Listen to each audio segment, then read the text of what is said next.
I obviously am speaking as an expert in motherhood. Yeah.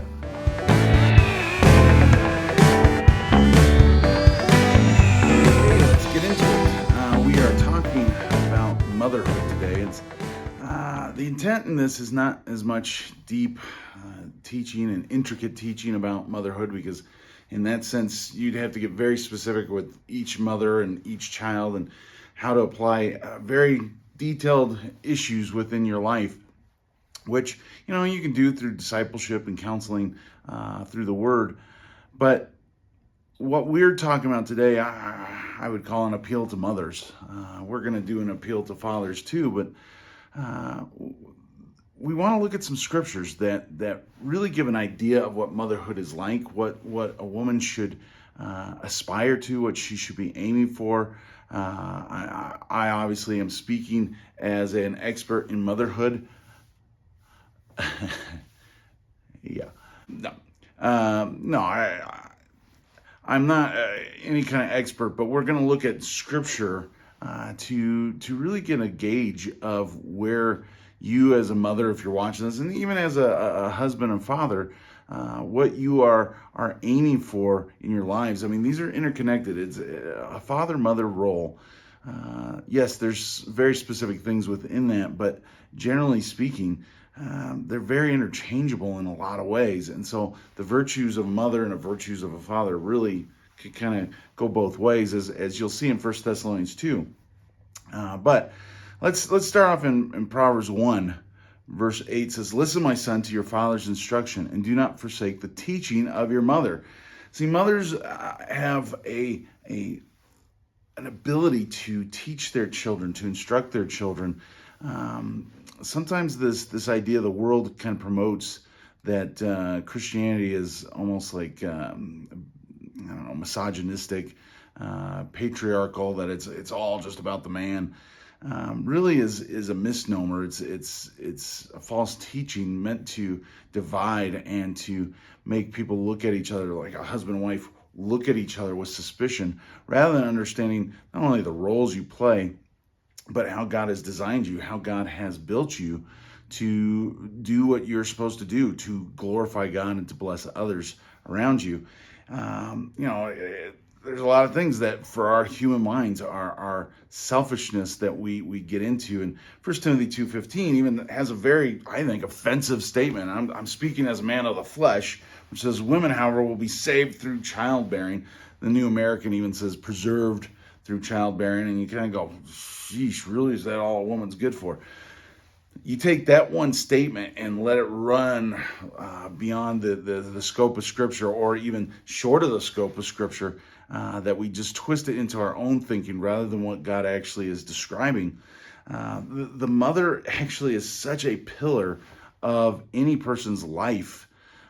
Oftentimes you will find that the mother is the pillar in many kids' lives, even as they become adults.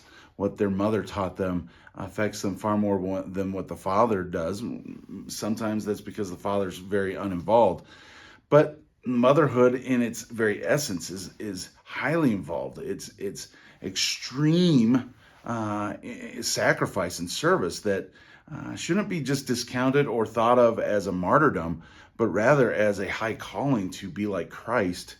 And that's where we look at this. 1 Thessalonians 2, verse 7 says, "On the contrary, we were gentle among you, like a nursing mother caring for her children." So this gentleness of motherhood that Paul is describing, that a mother is to be gentle. That gentleness, it speaks more of the mindset of walking a mile in other people's shoes. It's a mindfulness of the other person's position, perspective. It's thoughtfulness towards them. They're very mindful.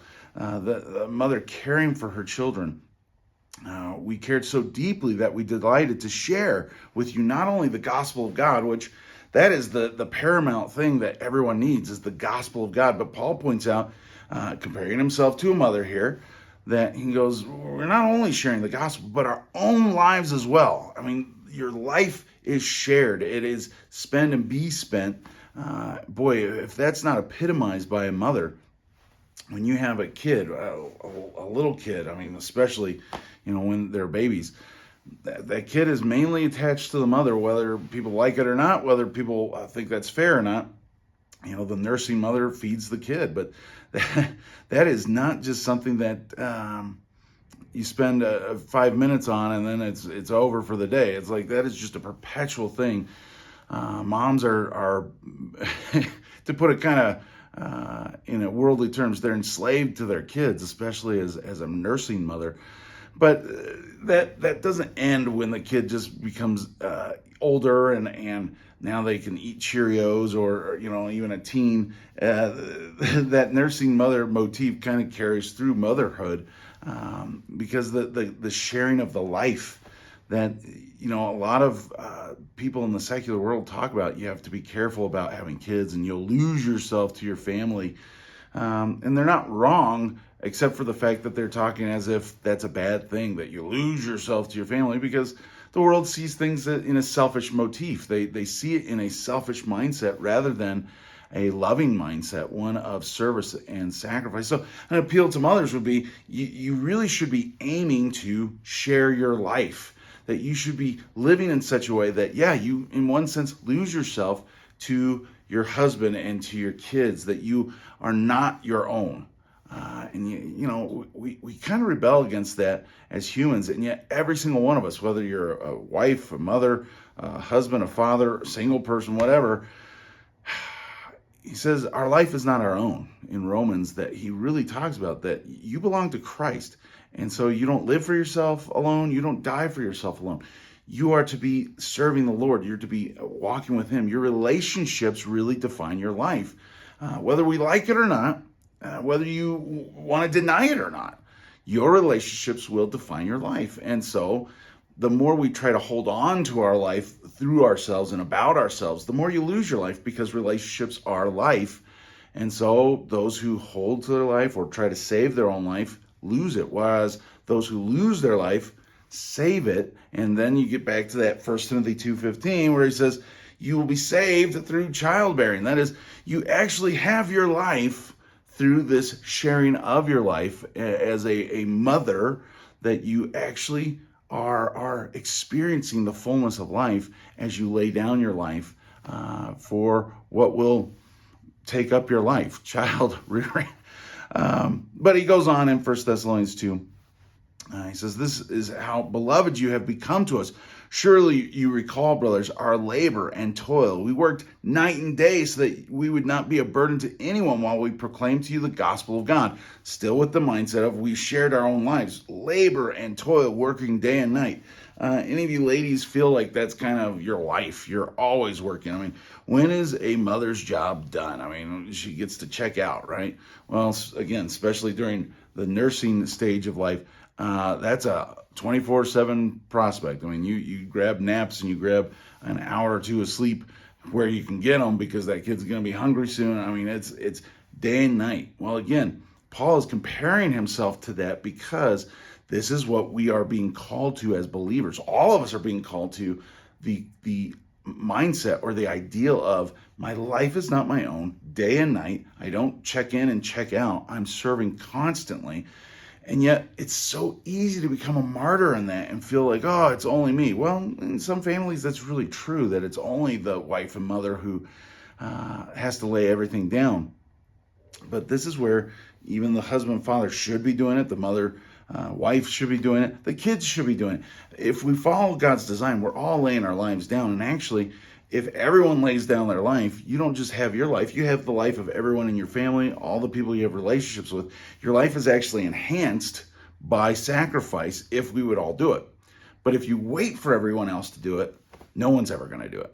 And that's where often we get frustrated as human beings, because we go, I'm the only one doing it. I'm the only one making the sacrifice. And we kind of go, well, I'm done making the sacrifice. Everyone else can make the sacrifice. Let me appeal to you, especially you mothers.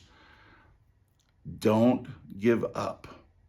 Don't give up working hard. You will reap the harvest if you will hold on. If you will continue to do good and not give up, you will reap the harvest at the proper time. But we as all humans tend to just kind of feel sorry for ourselves, and we want to give up because we've put in weeks into this. We've put in months into this. Motherhood, you put in years, decades into this. Don't give up. Continue to serve. And if you've not even lived up to that ideal on a regular basis, well, don't give up now either, going, well, I've already blown it. Today's the day. Start today. Start sacrificing today, because the way you live will be teaching your children. Your kids will not be born servants. Your kids will not be born mindful or thoughtful. This takes years upon years of training, of instruction, of discipline, but especially setting the model. How will they know what service looks like if they haven't been served? And I know that's like, geez, but kids, not just kids, I mean, humans, we're very slow to learn. We're very slow in our ability to understand anything. And so it takes years for people to understand what you're even doing when you're serving them, because that's just not their mindset. That's not their concept.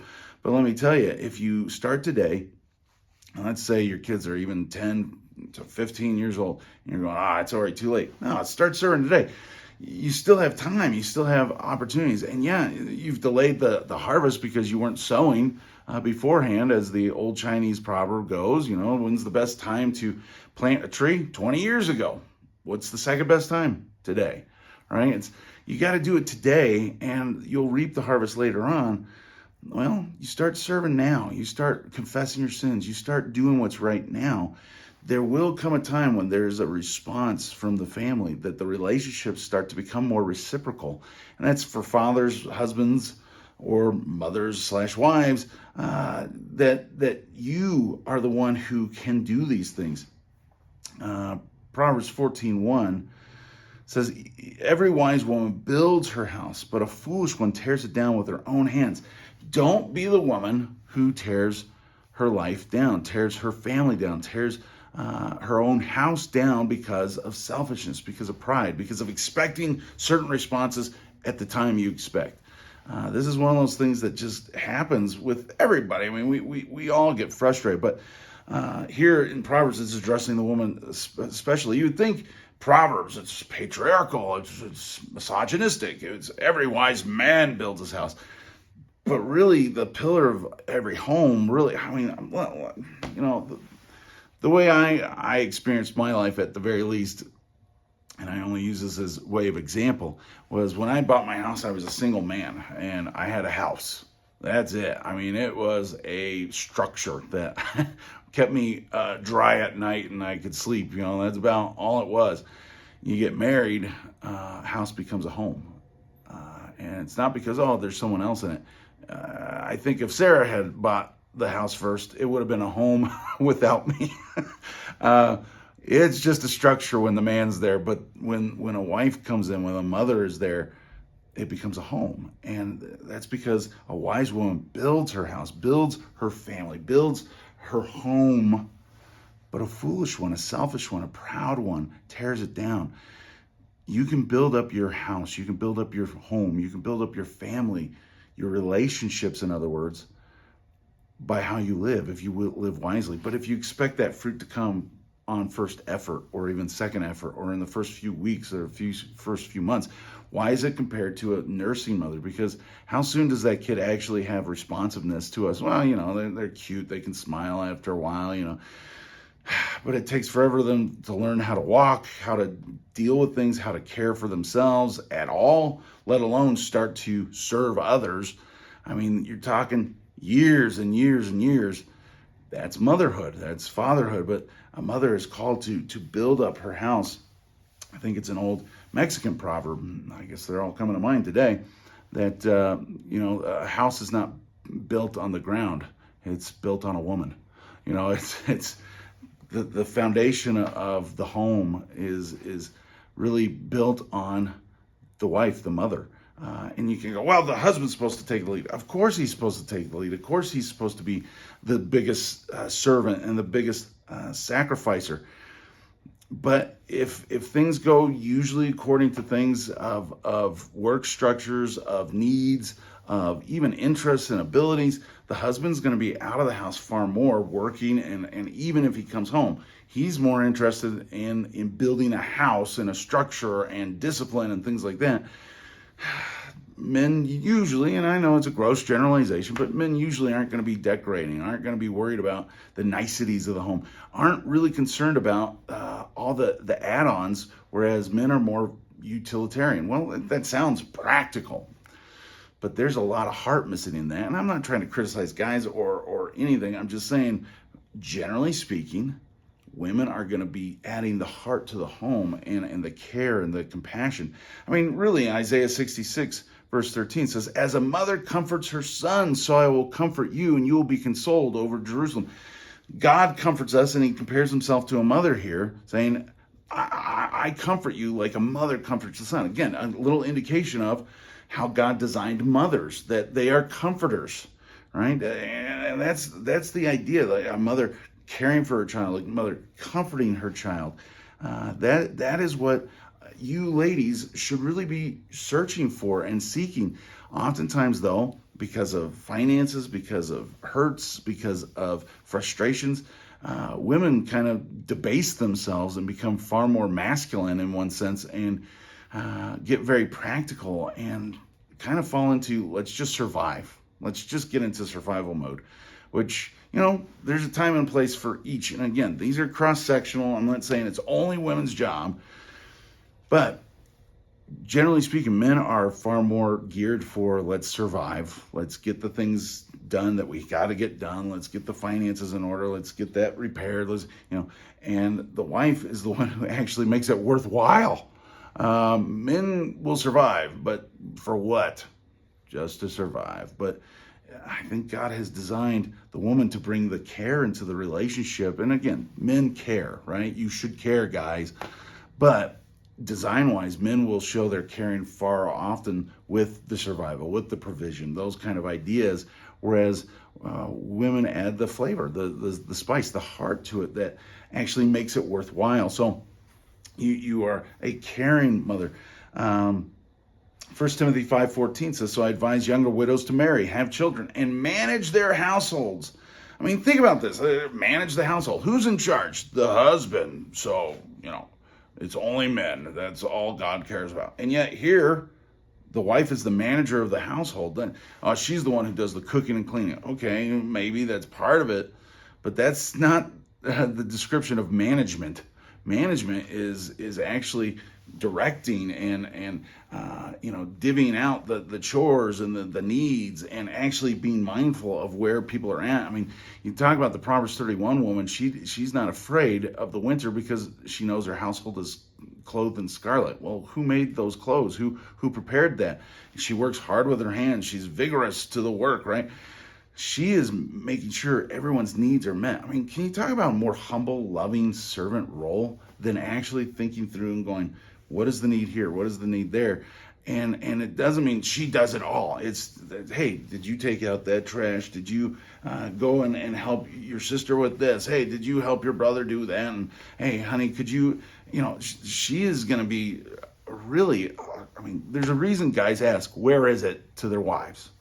Because you sit there and go, oh, guys are, just inconsiderate and thoughtless. No, the wife manages the household more often than not. The husband just puts stuff down, but the wife puts things away. And even when the man puts things away, more often than not, households are usually structured by the wife, and it's rearranged. I mean, if I were to arrange our house, our furniture would probably still be the same as the first day we had a home.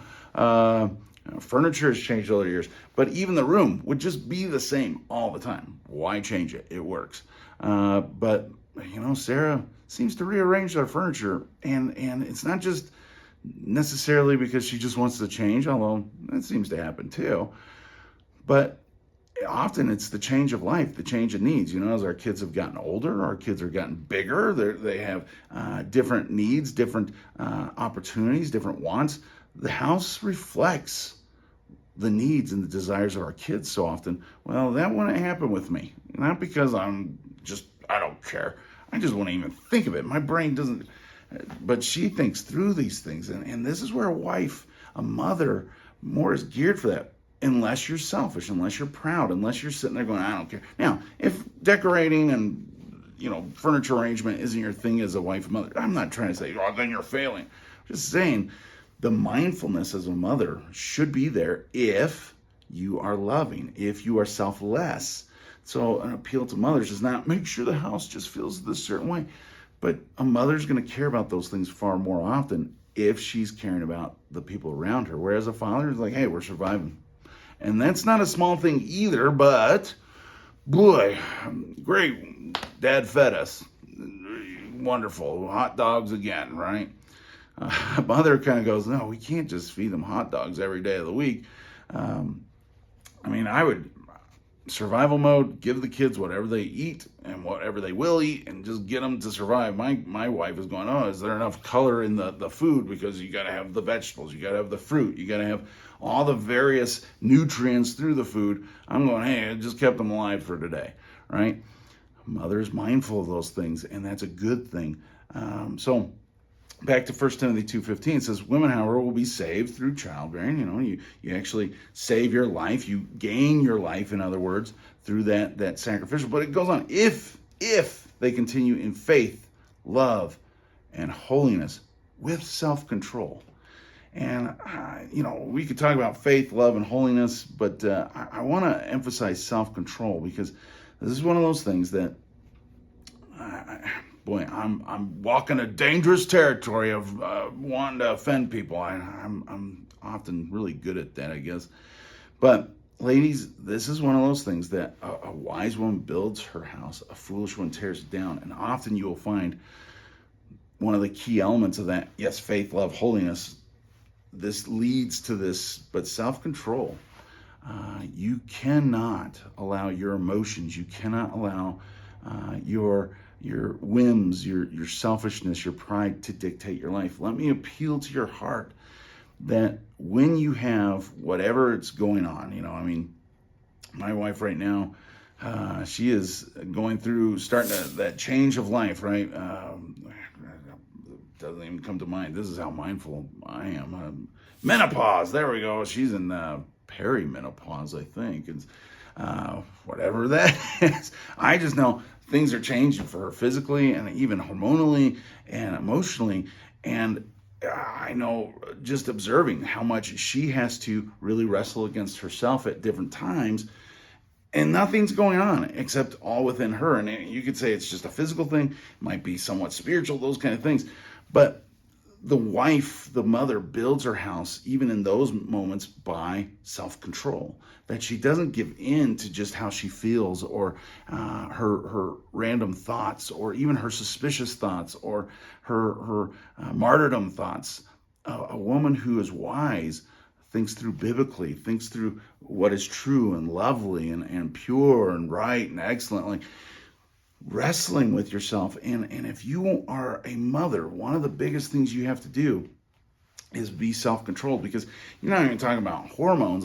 Flip over to another issue that a mother who cares often can fall into another trap of worry, of fear for their kids, worrying about everything from their dental hygiene to the nutrients they eat to what's happening at school, how are people treating them on the bus. All these kind of things go on in a woman's mind, whereas, I think men, we can worry, but usually we worry, do we have enough money? If we got enough money, we're okay. Though shake it off, put some dust on it, you'll be okay. But we got to get money. Ladies, it's good to be concerned. It's good to be caring. It's good to be mindful, but be self-controlled in that you don't let fear control you, as he talks about in 1 Peter 3, that she did not give way to fear. Sarah did not give way to fear, and that's the godly woman. And so we have to be mindful. Ladies, you have to be mindful, but we as fathers and husbands, all of us as Christians, have to be mindful of how we're conducting ourselves. So you as a mother, are you living out the ideal? Are you looking to be righteous, holy, and blameless as you conduct yourself as a person who is laying your life down, as someone who's mindful of someone else's position and needs and walking a mile in their shoes? Are you comforting your kids? Are you caring for them? Are you laboring and toiling day and night and embracing that so that you actually are sharing your life rather than trying to gain your own life and hold on to your life, you're letting it go. You're spending and being spent for the sake of your kids, your husband. This is an appeal to motherhood, that this is not a bad thing. This is not a martyrdom thing, but it's a high calling of sacrifice. It is a servant thing, but it is a blessed thing that if you continue to do good like that, you will teach your kids, you will instruct them, you'll be an example to them, and they will become pro athletes someday, and they'll look in the camera and go, "Hi, Mom," right? If you will continue in faith, in love, holiness, and self-control, if you are mindful of comforting and teaching and sharing your life, laboring day and night, you will build up your home, you will build up your kids, and your kids will be able to say, as Proverbs 31 talks about, they'll be able to stand up and bless their mother because of how godly they are. Otherwise, it becomes a shame. Otherwise, it becomes a burden and a hardship. So mothers, become one who gathers for the Lord. Be one who builds up their kids and their husband by living out that faith, that love, that holiness, that self-control. That's motherhood. Sharing your life, spending and being spent. It's not a bad thing. It's a good thing. So keep going, moms. Keep going. Don't give up. Keep going. Because at the proper time, you'll reap the harvest if you continue to do good. Peace.